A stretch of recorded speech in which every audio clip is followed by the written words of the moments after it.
Matt Damon was just walking through the streets of Los Angeles, surrounded by his security team, when something made him stop in his tracks. She was only 19 years old, but she seemed to carry the weight of an entire lifetime. The world around her moved at 1,000 miles per hour, but for her, everything was silence and pain. No one noticed her, just another forgotten face in the crowded city, another body lost in the urban chaos. She walked alone through the streets, her stomach empty for days, her eyes tired, her steps unsteady. Every corner was a cruel reminder of how hard life can be for those who have no one by their side. That afternoon, fate seemed ready to seal her end. Until Matt Damon did something no one could have ever predicted. To continue listening to this beautiful and special story, please hit that like button and subscribe to the channel. Write your name and the city you're watching from so I can include a special shout out for you in an upcoming story. The summer heat in downtown Los Angeles was merciless that Tuesday afternoon. Sarah Martinez had been walking for hours, her worn-out sneakers barely holding together as she navigated through the bustling streets of Hollywood Boulevard. The irony wasn't lost on her. Here she was, starving and homeless, surrounded by the glitz and glamour that millions of people around the world dreamed of experiencing. At 19, Sarah had aged beyond her years. Her dark hair, once thick and shiny, now hung limp around her thin face. Her clothes, a faded t-shirt and jeans with holes that weren't fashionable, told the story of someone who had been living on the streets for months. But it was her eyes that truly revealed her story. They held a depth of pain that no teenager should ever have to carry. Sarah had learned early in life that she was forgettable, born to a teenage mother who couldn't handle the responsibility. She had been surrendered to the California foster care system when she was just 3 months old. What followed were 18 years of being passed from one home to another, never staying long enough to form real connections, never feeling like she belonged anywhere. The group home in East LA where she had spent her final years as a minor had been overcrowded and understaffed.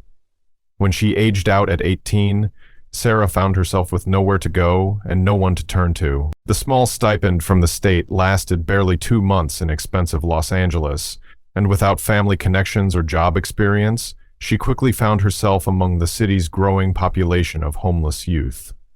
As she walked that afternoon, Sarah pressed her hand against her stomach, trying to quiet the gnawing hunger that had become her constant companion. She hadn't eaten in 3 days. The shelter downtown had been full for the past week, and her pride, one of the few things she had left, prevented her from begging on the streets like some of the other kids she'd met. The sidewalks were crowded with tourists and locals alike, all rushing to their destinations with purpose and direction. 2 things Sarah desperately wished she had. She watched families taking photos, couples holding hands, friends laughing together, and felt the familiar ache of loneliness settle deeper into her chest. What none of these passers-by knew was that Sarah carried within her a remarkable gift. Since childhood, she had been able to see the world differently, not just with her eyes, but with an artist's soul. She could look at the play of light and shadow on a building and envision how to capture that exact moment with paint and brush. She could see beauty in the most ordinary things. The way morning light filtered through smoggy air. The expressions on people's faces when they thought no one was watching. The colors that existed between the colors everyone else saw. But talent without opportunity is like a seed without soil. Sarah's artistic abilities had been recognized by a few teachers over the years, but in the chaos of the foster system, nurturing such gifts was rarely a priority. Survival came first, and creativity was seen as a luxury she couldn't afford. As the afternoon wore on, Sarah's condition deteriorated rapidly. The combination of hunger, dehydration, and the unforgetting California sun began to take its toll.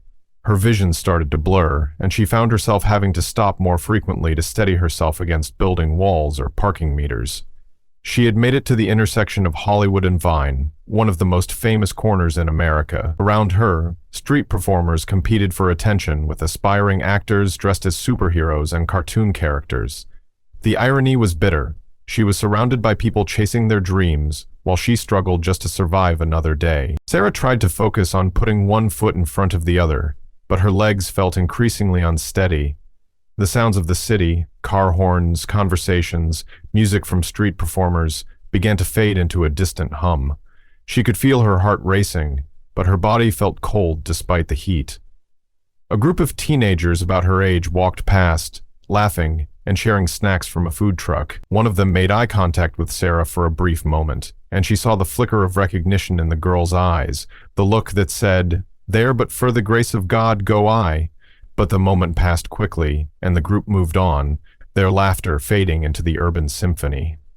Sarah found herself thinking about her recurring dream, the one where she had her own art studio, with natural light streaming through large windows and canvases lined up against the walls. In the dream, she was painting a portrait of a family, their faces full of love and warmth. She had never experienced that kind of family love herself, but somehow, through her art, she could imagine it, create it, make it real on canvas. The thought of that dream, now seeming more impossible than ever, brought tears to her eyes. She wiped them away quickly, having learned long ago that crying in public made you more vulnerable, more of a target. But the tears kept coming, and she realized she didn't have the strength to stop them anymore. As she approached a busy corner where several production trailers were parked, evidence of yet another film or commercial being shot in Hollywood, Sarah felt her knees buckle.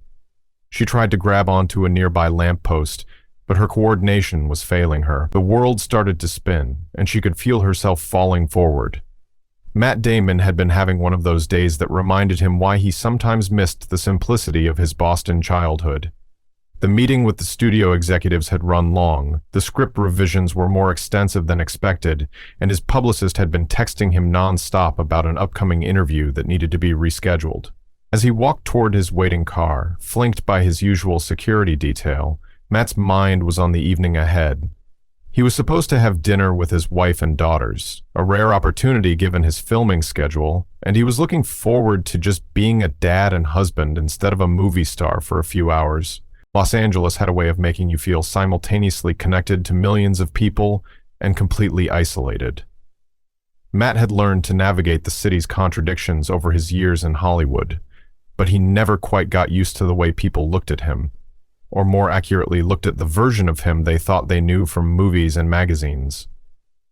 His security team, led by Marcus, a former Navy SEAL who had been with Matt for 3 years, maintained their usual formation. They were professionals who understood the balance between protection and allowing Matt to maintain some semblance of a normal life.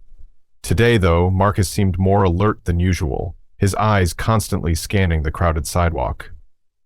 "A lot of people out today," Marcus noted quietly as they navigated through the tourists and locals on Hollywood Boulevard. Matt nodded, but his attention was caught by something else. A young woman who seemed to be struggling to walk straight. She was thin, too thin, and there was something about her movement that reminded him of his daughter when she had been sick with the flu the previous winter. The same unsteady gait, the same way of holding herself as if movement required enormous effort. "Hold up a second," Matt said to his team, slowing his pace. Marcus immediately went on higher alert. "Everything okay, boss?" But Matt wasn't paying attention to Marcus anymore. He was watching the young woman, who had just stumbled and caught herself against a parking meter. Even from a distance, he could see that she was crying, and something about her vulnerability in the midst of the busy street struck him deeply. "Sir, we really should keep moving," another member of his security team urged. "The car's just ahead."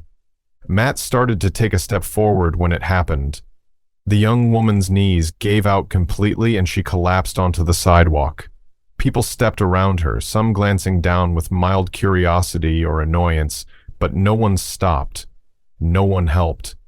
Without thinking, Matt broke away from his security detail and rushed toward her. He could hear Marcus calling his name, could sense the team scrambling to catch up with him, but all of that faded into background noise.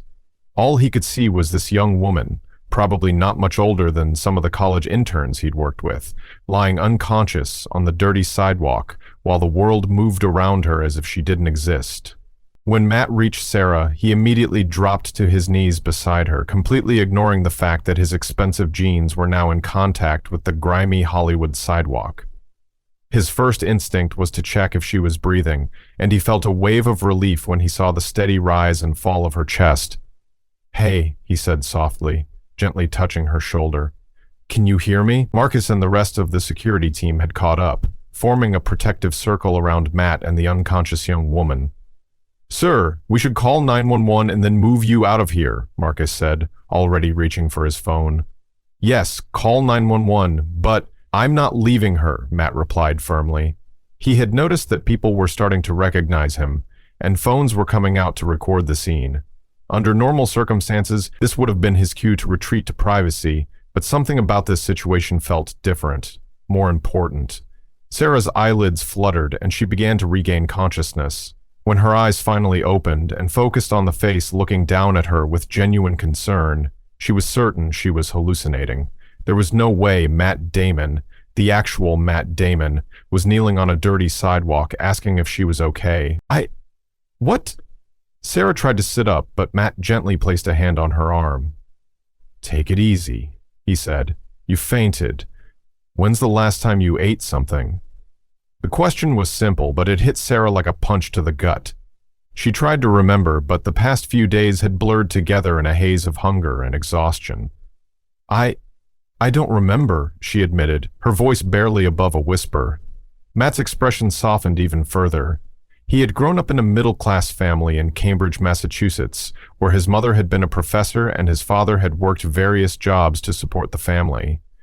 They hadn't been wealthy, but they had never known real hunger. Looking at this young woman, he was confronted with a reality that his privileged life had largely shielded him from. "What's your name?" Matt asked. "Sarah," she replied, still not quite believing this was really happening. "Sarah, I'm Matt, and I'm going to help you, okay? First, let's get you something to eat." By now, a small crowd had gathered, phones recording every moment. Matt could hear whispers of recognition and the click of camera shutters, but he pushed all of that aside. He helped Sarah to her feet, supporting her weight when she swayed slightly. "There's a restaurant right over there," Matt said, pointing to a small cafe about half a block away. "Think you can make it if I help you walk?" Sarah nodded, though she still felt unsteady. As they began to walk slowly toward the restaurant, she became aware of the commotion around them. People were staring, recording, calling out Matt's name. She started to pull away, suddenly self-conscious about her appearance and the attention they were drawing. "I can't," she said, stopping in the middle of the sidewalk. "All these people, they're looking at me. I don't belong." Matt turned to face her, and in that moment, Sarah saw something in his eyes that she had rarely experienced in her life. Complete acceptance. No judgment, no pity, just human kindness. "Sarah," he said, firmly, "you belong wherever you need to be. And right now, you need to be getting some food in you. Everything else is just noise." The cafe Matt chose was a small, family-owned establishment called Rosa's Kitchen that served comfort food to locals and tourists alike. As they entered, the owner, an elderly Latina woman named Rosa Delgado, immediately recognized Matt, but was even more concerned about Sarah's obvious distress. "Mijo," Rosa said to Matt, "bring her to the back booth, more private." Matt nodded gratefully and guided Sarah to a corner booth away from the windows. The restaurant had a warm, welcoming atmosphere, with hand-painted murals on the walls and the smell of home-cooked food filling the air. For Sarah, who hadn't been inside a restaurant in months, it felt almost overwhelmingly comfortable. "Order anything you want," Matt told her as he slid the menu across the table. "Everything." Sarah stared at the menu, and Matt realized she was crying again. "I'm sorry," she said, wiping her eyes with a napkin. I can't remember the last time someone was kind to me." The weight of that statement settled over Matt like a heavy blanket. He thought about his own daughters, who were surrounded by love and opportunity, who took kindness for granted because it was so abundant in their lives. The contrast was stark and heartbreaking. "Tell me about yourself, Sarah," Matt said gently. "Where are you from?" As Sarah began to share her story, the foster homes, aging out of the system, the struggle to survive on Los Angeles streets, Matt listened with complete attention. He didn't interrupt, didn't offer quick fixes or platitudes. He just listened, and for Sarah, this was almost as nourishing as the food that Rosa brought to their table without being asked. The meal Rosa served was generous: homemade chicken soup, fresh bread, rice and beans, and a small salad. Sarah ate slowly at first, her stomach having shrunk from days without food. But gradually, her appetite returned. Matt found himself watching her eat with a satisfaction he couldn't quite explain. It was such a simple thing, feeding someone who was hungry, but it felt profoundly important. "I used to paint," Sarah said between bites, almost surprising herself with the admission. "I mean, I still do, in my head, but I haven't had materials well, since I left the last group home." "What kind of painting?" Matt asked, genuinely interested. "Portraits mostly. People's faces. I could always see— I don't know how to explain it. I could see people's stories in their faces, the happiness, the sadness, the dreams they carried." Sarah paused, looking embarrassed. "It sounds stupid." "It doesn't sound stupid at all," Matt replied. "It sounds like a gift." This simple validation meant more to Sarah than Matt could have known. In the foster system, her art had been seen as a distraction at best, a waste of time at worst. No one had ever called it a gift before. As they talked, Matt learned more about Sarah's life. Not just the hardships, but her resilience, her intelligence, her unexpected sense of humor that emerged as she became more comfortable. He found himself genuinely enjoying her company, struck by her insights about life and people, despite her young age and difficult circumstances. "Can I ask you something?" Sarah said as they finished eating. "Of course. Why did you stop? I mean, you could have just walked by like everyone else. Why didn't you?" Matt considered the question carefully. "I have daughters," he said finally, "and I kept thinking, what if one of them was lying on a sidewalk somewhere and everyone just walked by? I'd want someone to stop. I'd want someone to see them as a person worth helping." After they finished eating, Matt asked Rosa for a private moment to make some phone calls. What Sarah didn't know was that Matt was already thinking beyond this one meal, beyond this one day. He called his assistant, his publicist, and his wife, explaining the situation and his intention to help Sarah in a more substantial way. "I want to get her set up somewhere safe," he told his wife during their phone conversation, "and I want to help her get back to her art." His wife, who had learned over their years of marriage that Matt's compassion was one of the things she loved most about him, was completely supportive. "What do you need from me?" she asked. "Just your understanding that this might take some time and attention," Matt replied, "and maybe some advice on how to do this right. I don't want to create a media circus that makes things harder for her, but as Matt soon discovered, controlling the media narrative was going to be nearly impossible." While they had been inside the restaurant, photos and videos of him helping Sarah had already begun circulating on social media. Matt Damon rescue was trending on Twitter, and news outlets were scrambling to cover the story. When Matt returned to the table, Sarah was looking at her phone, a cheap device she'd managed to keep despite her circumstances, with a bewildered expression. "I think people are talking about us," she said, showing him the screen. Matt looked at the Twitter feed and sighed. The story was already being told and retold, with varying degrees of accuracy. Some posts praised his kindness, others questioned his motives, and still others speculated about Sarah's identity and background. "This is what I was afraid of," Matt said. "I'm sorry, Sarah, this kind of attention can be overwhelming." But Sarah was reading the comments with a different perspective. Mixed in with the cynicism and speculation were hundreds of messages from people sharing their own stories of homelessness, of hunger, of times when a stranger's kindness had made all the difference. There were offers of help, expressions of support, and calls for more action to address youth homelessness. "Look at this," Sarah said, pointing to a thread of comments. "This person says they were homeless at my age too, and now they're a social worker helping other kids. And this one says they started a fund for homeless youth in their city. Maybe this attention isn't all bad." Matt looked at the comments Sarah was highlighting and felt something shift in his perspective. Perhaps the media attention, if handled correctly, could be used as a force for good, rather than just an invasion of privacy. "You might be right," he said, "but we need to be smart about how we handle this. Are you okay with people knowing your story?" Sarah thought about it for a moment. For years, she had been invisible, forgotten, overlooked. The idea of being seen, really seen, was both terrifying and thrilling. If it helps other kids like me, she said finally, then yes, I'm okay with it. Over the next few days, Matt worked with his team to create a plan that would help Sarah both immediately and in the long term, while also using the media attention to shine a light on the broader issue of youth homelessness. They found Sarah a safe, comfortable temporary apartment, and more importantly, they got her the art supplies she had been dreaming of for months. The first time Sarah walked into the small studio space Matt had arranged for her, she stood in the doorway and cried. The room was filled with natural light from large windows, and along one wall were easels, canvases, paints, brushes, and every tool an artist could need. It was like walking into her recurring dream. "I don't know what to say," Sarah whispered. "Don't say anything," Matt replied. "Just paint." And paint she did.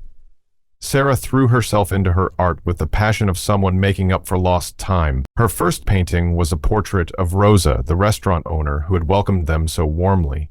She painted Rosa's kind eyes and gentle smile, but she also captured something deeper: the woman's generous spirit and the way she made everyone who entered her restaurant feel like family. When Matt saw the finished portrait, he was stunned. Sarah's talent was undeniable. Raw, powerful, and deeply moving, she had a way of capturing not just how people looked, but who they were at their core.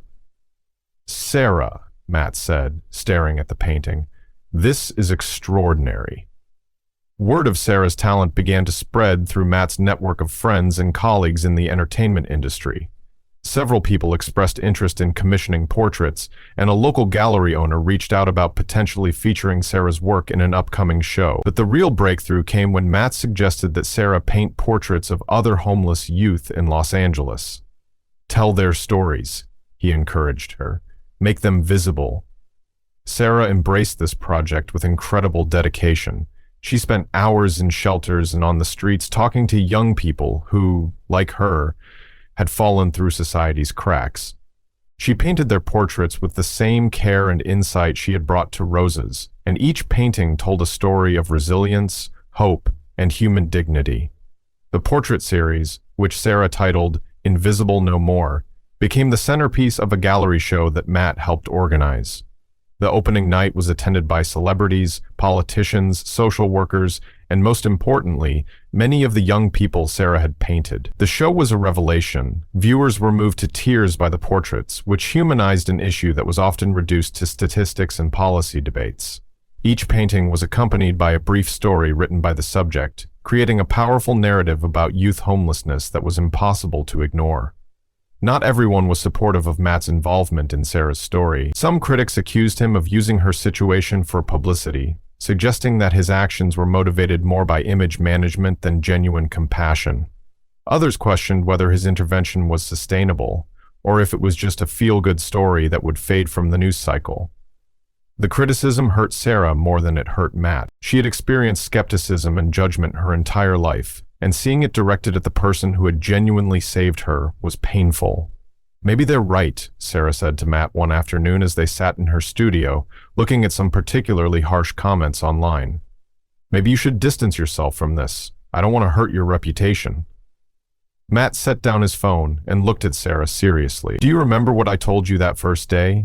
Everything else is just noise. The people criticizing us don't know what you've been through, and they don't understand what we're trying to accomplish here." But the criticism did force them to be more intentional about their approach.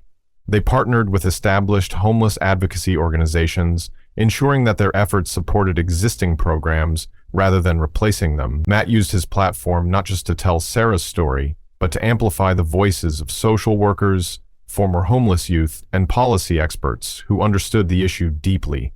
They also made sure that Sarah's success was about more than just her connection to Matt. Her art was exhibited and sold on its own merits, and she began speaking at events about her experiences, always emphasizing that she was just one of thousands of young people facing similar challenges. The criticism gradually gave way to broader recognition of the positive impact their partnership was having. Donations to youth homeless services increased dramatically, and several cities implemented new programs specifically designed to help young people aging out of foster care. Sarah's personal transformation was equally remarkable. The confident, articulate young woman who spoke at gallery openings and advocacy events was a far cry from the desperate teenager who had collapsed on Hollywood Boulevard.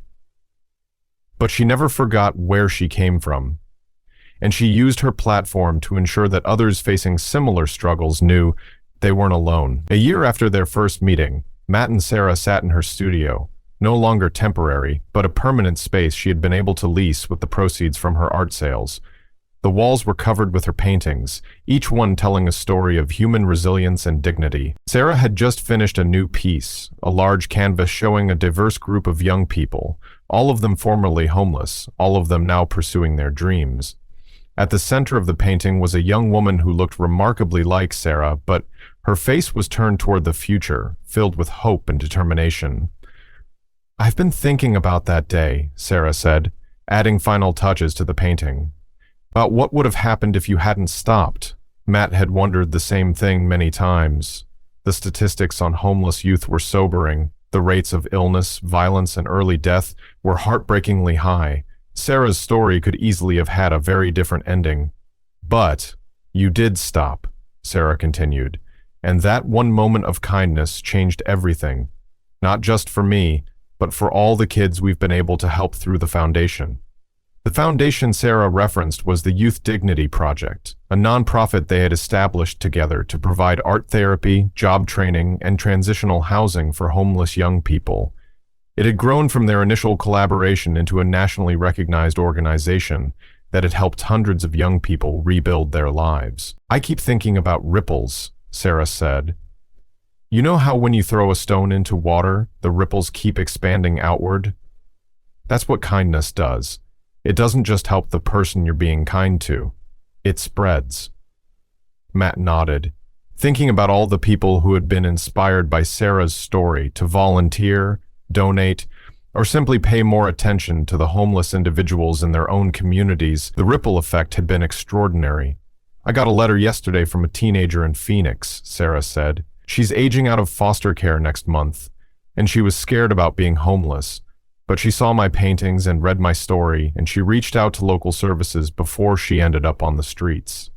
She's going to be okay." These were the moments that made everything worthwhile, not the media attention or the accolades, but the knowledge that their story was preventing other young people from experiencing what Sarah had gone through. 2 years after their first meeting, Matt and Sarah returned to the corner of Hollywood and Vine where she had collapsed. They were there for the unveiling of a mural Sarah had painted on the side of a building, a large, colorful piece depicting young people supporting each other, with the words, "You are not invisible," painted in bold letters at the bottom. The mural was part of a city-wide initiative to address youth homelessness, and Sarah had been commissioned to create several pieces throughout Los Angeles. Each mural was painted with the help of young people who had experienced homelessness, creating both art and community in the process. As they stood looking at the finished mural, surrounded by city officials, social workers, and many of the young people Sarah had painted over the years, Matt reflected on how much had changed. Sarah was now 21, a successful artist and advocate who had spoken at conferences around the country. She had her own apartment, a thriving career, and most importantly, a sense of purpose and belonging that had eluded her for most of her life. But perhaps the most significant change was in how people saw homeless youth. Sarah's story had helped humanize an issue that was often overlooked or misunderstood. Her paintings showed the world that behind every statistic was a real person with dreams, talents, and potential. "You know what the best part is?" Sarah said as they watched people stopping to admire the mural and take photos. "What's that?" Matt asked. "That girl over there," Sarah pointed to a teenager who was standing at the edge of the crowd, clearly homeless but captivated by the mural. "Someone's going to notice her. Someone's going to see that she needs help. And they're going to stop." As if on cue, a woman approached the teenager and began talking to her, gesturing toward the mural and then toward a nearby building that housed social services. Matt and Sarah watched as the woman walked with the teenager toward the building, and they exchanged a look of quiet satisfaction. "The ripples keep spreading," Matt said. "They always do," Sarah replied. "That's the thing about kindness. It's contagious. As the crowd began to disperse, Matt and Sarah walked back toward the exact spot where she had collapsed 2 years earlier. A brass plaque had been installed there, part of the city's Points of Hope project, marking places where acts of kindness had changed lives. The plaque read, "On this spot, compassion conquered indifference. One act of kindness created ripples that continue to spread. You have the power to change someone's world." Sarah read the plaque aloud and smiled. "Think anyone will actually stop and read it?" she asked. "Someone will," Matt said confidently, "and when they do, they'll remember that everyone they pass on this street is someone's daughter or son, someone with a story worth knowing." As they walked away from Hollywood and Vine, Sarah carried with her the same small sketchbook she'd had on the day she collapsed, the one thing she'd managed to keep through all her hardships. But now it was filled with drawings and ideas for future paintings, notes from speaking engagements, and contact information for the hundreds of people who had become part of her extended community.